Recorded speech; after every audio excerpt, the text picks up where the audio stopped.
What is it that gives your life a sense of meaning and purpose? Because once you find that, it puts you in your power place. See, if you know what your life work is, I encourage you to start working on it. If you can't do it all at one time, do just a little bit of it. And if you don't know what it is that you showed up to do, if you don't know why you're here, I encourage you to find out what your purpose is here. What is the meaning of your life? What will be different? Have you ever asked yourself that question? I've done that. I remember coming from a friend of mine's funeral, and I was reflecting on how much time I had left. And I went for a walk in a park thinking about this guy whose life was so promising. And I mean, he wasn't an old guy. He was quite young, in fact. And I thought about all of the things that he said he was going to do, and he never got a chance to do those things.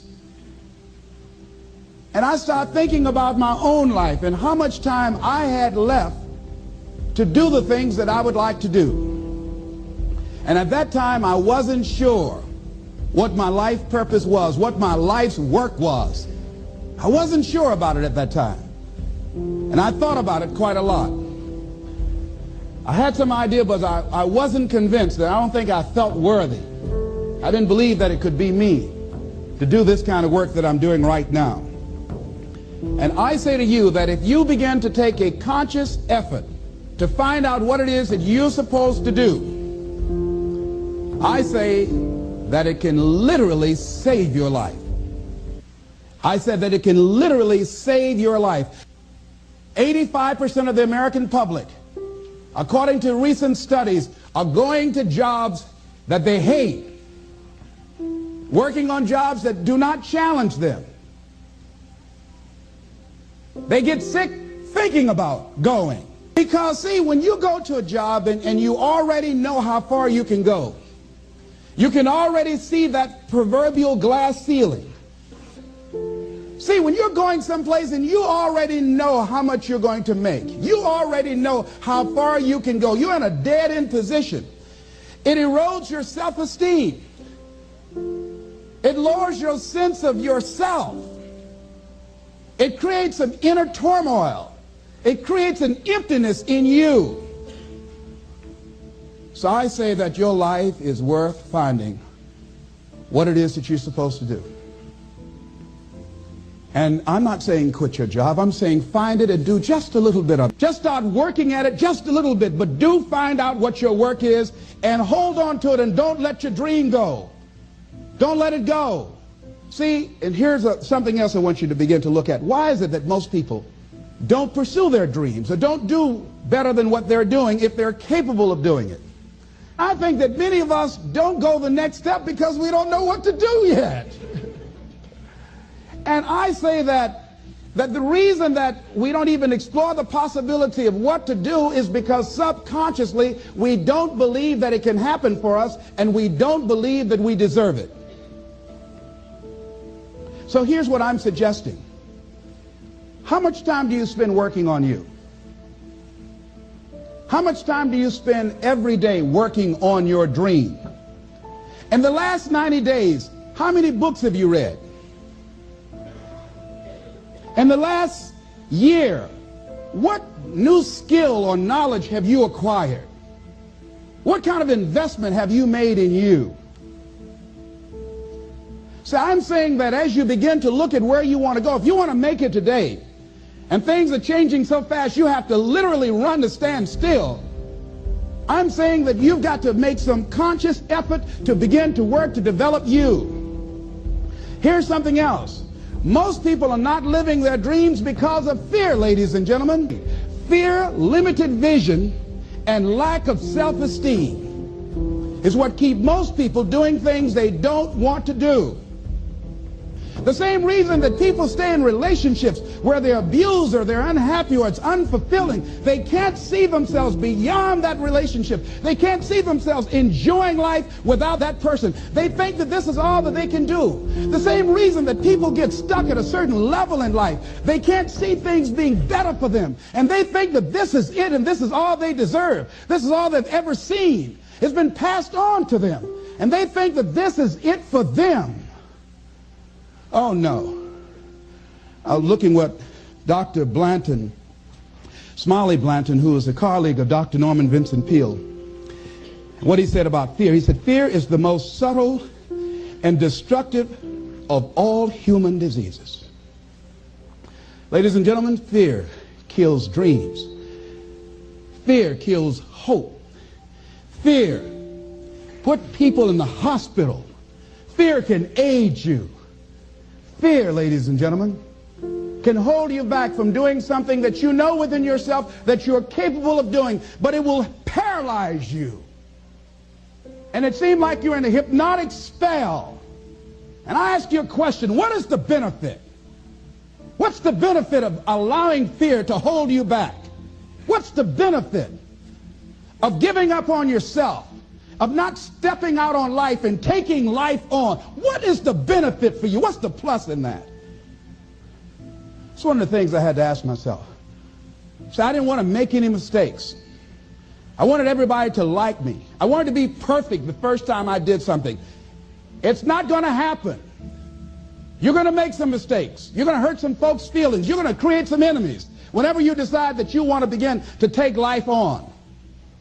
You've got to ask yourself, how long am I going to allow this to hold me back? I like what Zig Ziglar says. He said, fear is false evidence appearing real. That is an illusion that we create in our mind. It is a state of mind that can be changed. So let's look at how we can begin to take some steps to restructure that fear, to begin to expand our visions of ourselves, to begin to increase our self-esteem. Webster said that self-esteem means confidence and satisfaction in oneself. Look at your life right now. Whatever you've done up to this point in time, your life is working. Whatever you have produced, it came out of you as a result of the kind of person that you have become. It's a result of your choices. It's a result of your consciousness. Now you have to ask yourself, are you satisfied with what you have produced? Is this what you want? Would you like for things to be better than this? Do you believe that you deserve better than this? Or are you content? This is it. You don't have to do anything else. That you already resign yourself in life and say, well, I'm happy. I'm not starving like the people in Calcutta. Are you allowing yourself to get off the hook like that?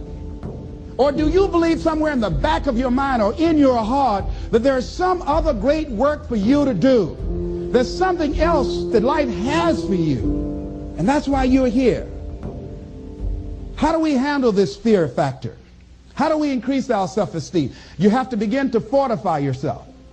How do we do that? I believe that you have to begin to consciously monitor your inner conversation and start talking to yourself. Start building yourself up. Sometimes the only good things you will hear about you are the things that you say to you. So I'm saying learn to be your own booster. Start building yourself up. Start encouraging yourself. Start saying, I can do this. I can make this happen.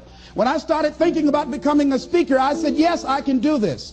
I can make this happen. When I start trying to convince myself I can be a businessman after flopping and failing and losing thousands of dollars and feeling stupid and dumb and having people take advantage of me because of what I didn't know, I had to talk to myself because people were saying to me that I was dumb. And somewhere in the back of my mind I was saying, you're right, look at what I've done.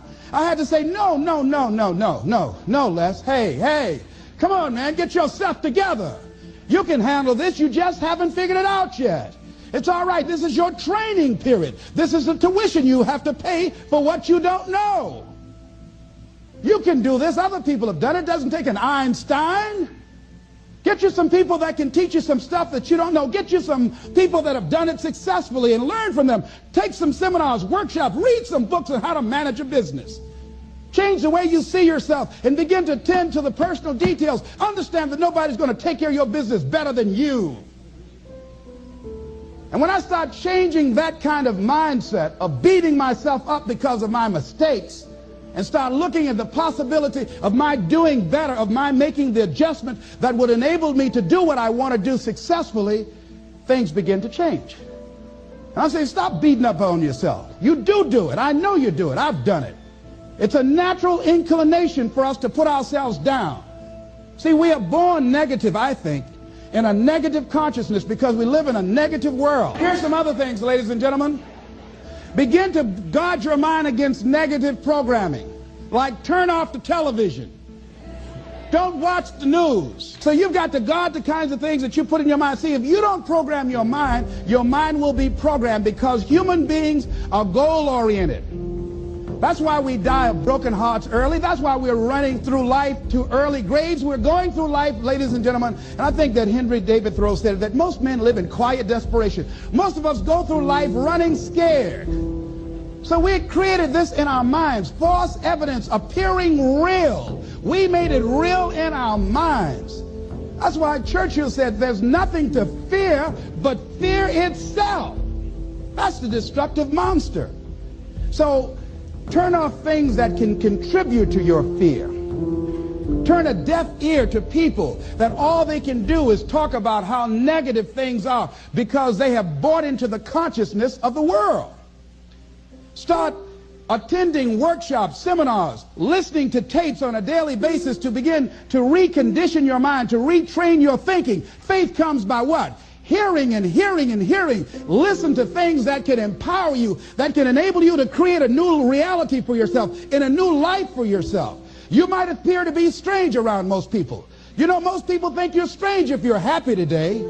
See, these people have not found their purpose in life. That's why they're grumpy. That's why they're miserable. That's why they're so negative. They're hurting and they want to hurt other people. So start practicing using programs for your mind. Seminars, books, workshops. Keep a journal. Record your thoughts. What's happening with you? Every day when you get up, have a journal near you. See, ladies and gentlemen, we get 3 to 4 thoughts a year that if we would act on those thoughts, they could change our life. What idea are you sitting on? Write your ideas down. And then, once you get that idea, take the leap. Take the leap. See, it's out here in the universe. If you don't take the plunge, I guarantee you, somebody else will. Take the plunge. Go into action. And ladies and gentlemen, you will be surprised how things will come together. You'll be surprised. Now, you're going to have some difficult challenges. I can tell you that now. Be aware of that. Things are not going to work out exactly right. For a time they will, sometimes. And that's when life is just playing a game with you. I want you to feel good and relax. But ladies and gentlemen, go into action with your dream. And don't avoid where the fights are. Get in the midst of the fight. Get knocked down so you can learn how to fight, so you can hold your position. See, most people don't get out in the arena of life because they don't want to fight. Most people don't get out there because they don't want to get knocked down. They don't want to be dropped to their knees. But see, you're going to be dropped whether you're on the field or whether or not you're sitting on the sidelines. You're going to be dropped. So at least get dropped for something. See, that's how most people are spectators in life. You don't want to be a spectator. You want to get out in the field where the action is. And you will be amazed. After the struggle, there will be a calm period and things will begin to click for you.